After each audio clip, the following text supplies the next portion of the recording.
When we began this journey, the goal was simple: find a way out. A way out of the pattern, the chaos, the thinking that kept us stuck. Step by step, we started telling the truth about ourselves. We looked honestly at the past. We cleaned up the damages where we could. We learned how to stay aware, stay connected, and live with a little bit more humility and willingness. Along the way, something began to change. Not all at once, not perfectly, but steadily. Reactions slowed down. Perspectives widened. The things that once controlled us began to loosen their grip. The 12 steps were never meant to be the finish line. They are a framework for living principles that we practice in ordinary moments, one day at a time. This final lesson is an opportunity to pause and look back, to recognize the changes that have taken place, and to consider how the work continues from here. Because recovery is not something we complete, it is something we live.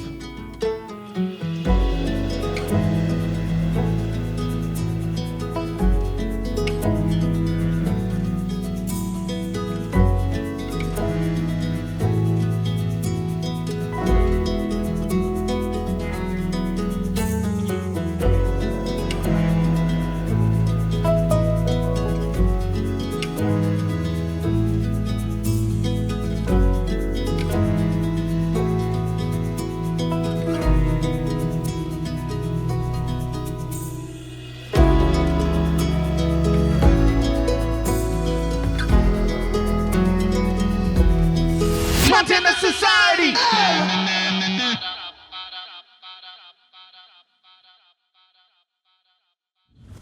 30 years ago, Dean was on a path of death and destruction when an old man gave him the tools to change his life. He now uses unique construction projects as a catalyst for growth and shows others they too can change. You are now invited to be a part of the Montana Society.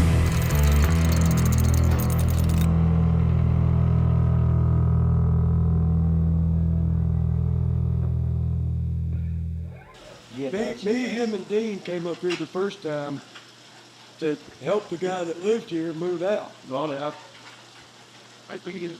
that when you did the conveyor? No, that was 2 years later. A lot of it's kind of mixed up. I don't know. Yeah, I can The order all of it. So has it been, is this the 7th year, or is this year 2? It's This 2009. is the 7th year.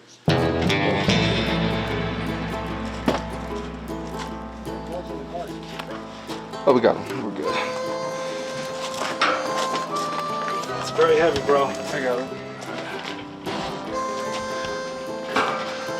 So, we need one chicken. And one.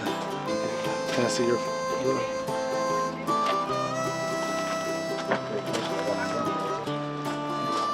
Well, you can see it when it's smoking.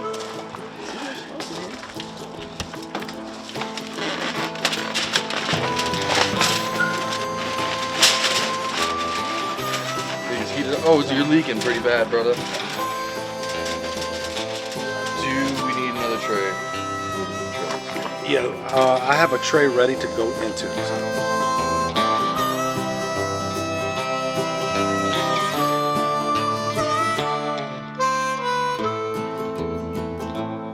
go. Okay, I can't do it anymore. Cut that. No, look at that! Look at that! Reel that right now! Reel that little itty bitty bell ringer. Come on! And then go over the field like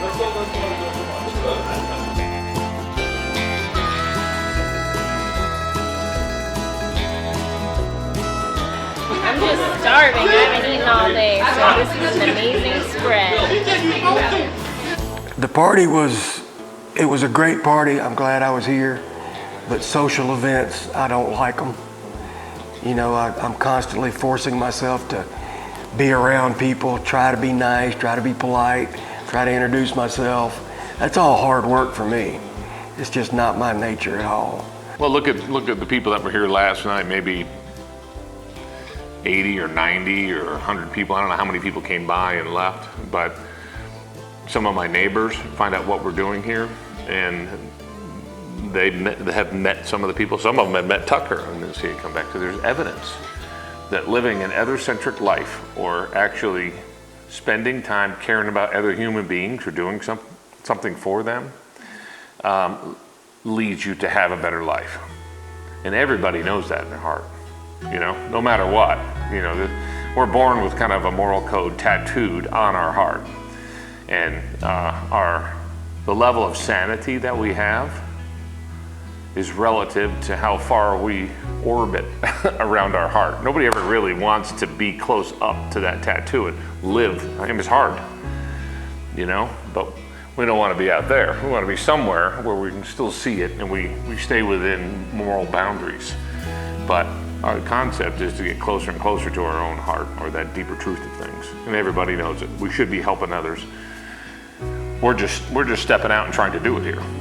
And we've had an impact on everybody associated with the recovery centers here, everybody associated with building this thing, all the boys we bought in, the contractors we bought in, everybody that I talk to or we buy stuff from, they get they get the movie sent to them. Strangers coming by, literally hundreds of people we've had an effect on through the production and the construction.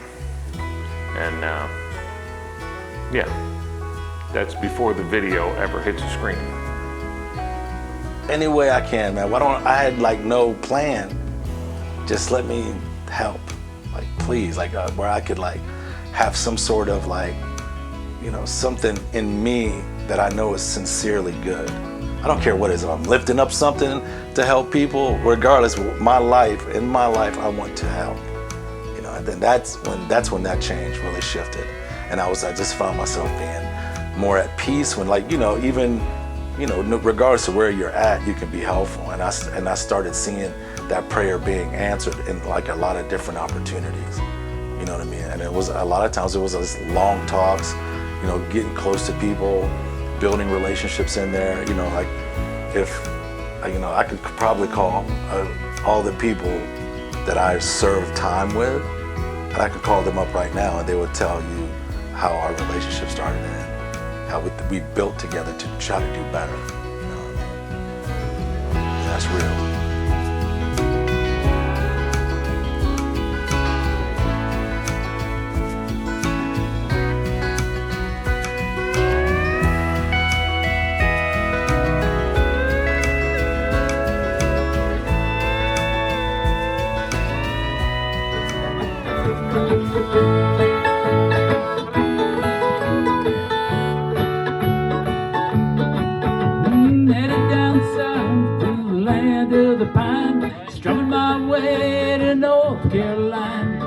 Looking down the road, hoping I see headlights. Made it down the coast in 17 hours, picking me a bouquet of dogwood flowers, and I'm hoping for Raleigh to see my baby tonight. So rock me, mama, like a wagon wheel. Rock me, mama, any way you feel. Hey, hey, mama, rock me. Rock me, mama, like the wind and the rain. Rock me, mama, like a southbound train. Hey, mama, rock me.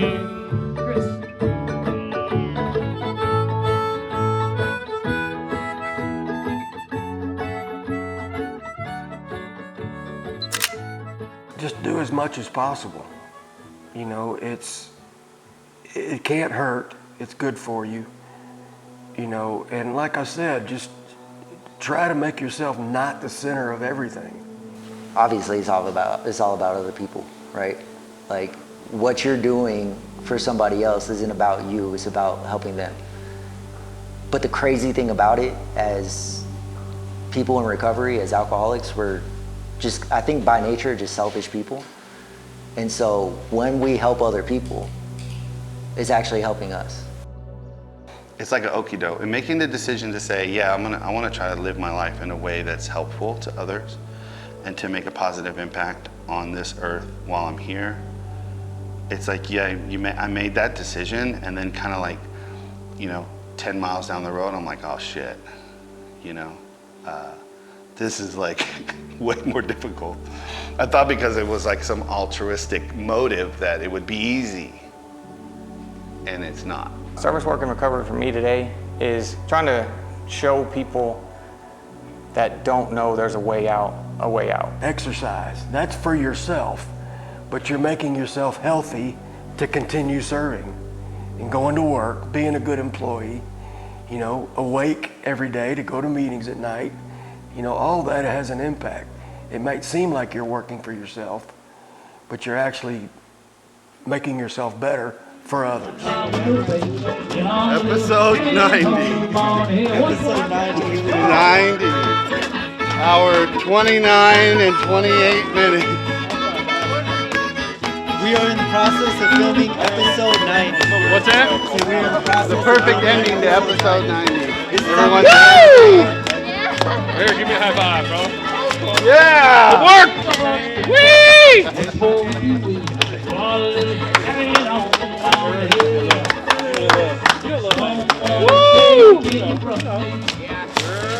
Let me hear all alone. Listen to the radio.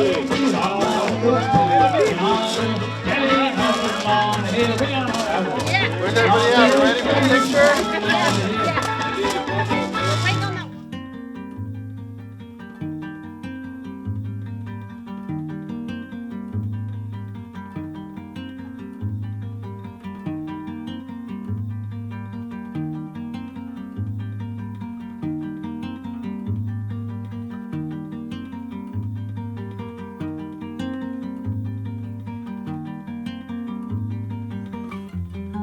If you look at what we're trying to do here with the bunker, which is coming up with, 90 episodes of a weird little show that's not even imaginable, with characters that are so broken and in disarray that you couldn't imagine that would be worth watching, But we do enough crazy stuff, and we show that you can go from like living in your car like I was a long time ago, to having a pretty cool life. You can show that progression. You can become whole again. And we can bring a solution to the masses. And I've seen it work, and I'm proof. So if we can take that story, bury it in 90 episodes of this crazy, weird show, and deliver it using the new addiction of telephones and media, maybe we can change a lot of lives. I don't know. But the fact that I'm trying is of value. And the people that are involved in the process, they won't be the same, And the ones that watch it and follow the process, go back to the 12-step program, spread out over 90 episodes. If they watch them all and go through it, they will have gone through a process that helps them clean up their life and live a new principled life and directions of and how to do that. So, why not swing the bat for the fences? Because we can. I got a solution that helped me. I'm condensing it into a process where it can be delivered to others easily. That's it. So that excites me and gets me out of the hole. I could potentially make a difference for my little time here on Earth.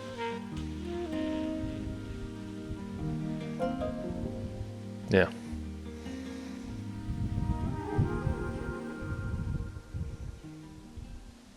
Wow.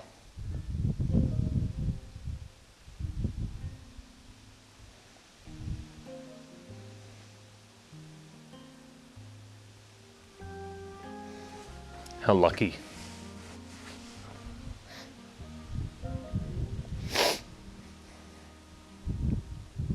What a gift.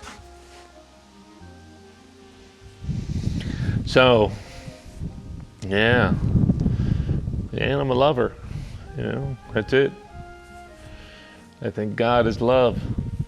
That's all it really is underneath, and just helping people learn to love themselves again so they can feel it. It's everywhere.